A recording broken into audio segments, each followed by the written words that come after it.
Une limace qui pourrait tout changer, de plus en plus de projets pour Mars.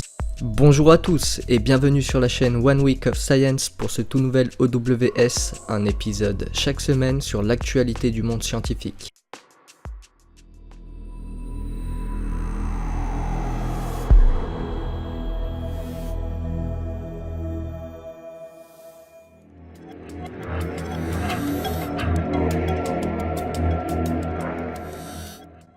La NASA a réalisé avec succès le test de son prototype de Kilopower, un mini-réacteur à fission nucléaire 10 fois plus puissant que les mini-réacteurs actuels.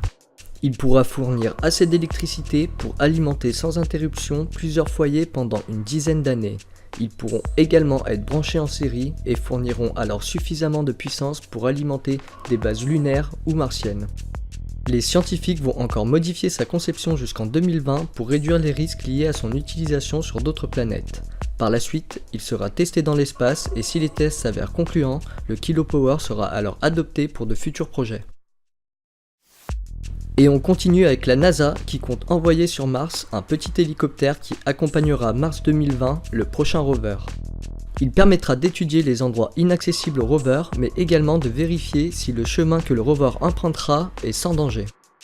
Leur lancement est prévu pour juillet 2020 et leur arrivée sur Mars en février 2021. Leur but sera d'étudier l'habitabilité de la planète, les ressources naturelles et les signes d'une vie ancienne extraterrestre.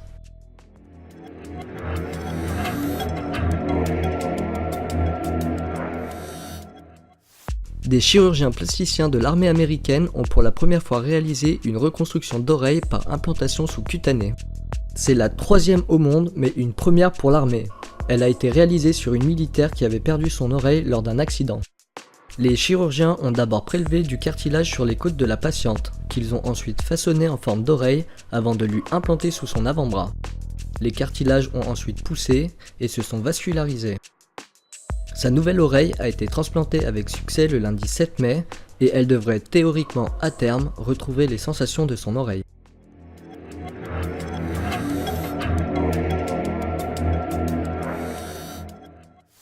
Une équipe de l'université Rutgers aux États-Unis a réalisé une analyse génétique poussée de la limace de mer Elysia chlorotica, une mystérieuse limace ressemblant à une feuille d'arbre d'environ 6 cm de long.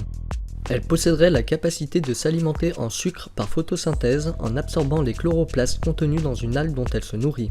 Les chloroplastes sont des plastides qui permettent au mécanisme de la photosynthèse d'opérer. Elle peut également en stocker dans son intestin et survivre ainsi plusieurs mois. Cette limace est une véritable symbiose entre le règne animal et végétal.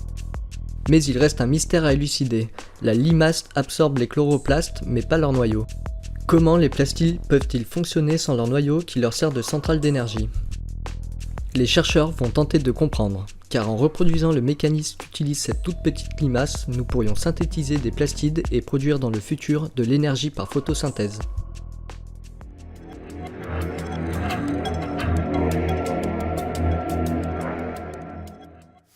Rongé par une bactérie résistante à l'obscurité et à la pression sous-marine, le Titanic qui se trouve à 3800 mètres de profondeur devrait avoir complètement disparu d'ici une vingtaine d'années.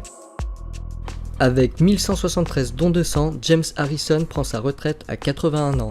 Grâce à un plasma riche en anticorps et son record mondial de dons, il a pu sauver 2,4 millions de bébés.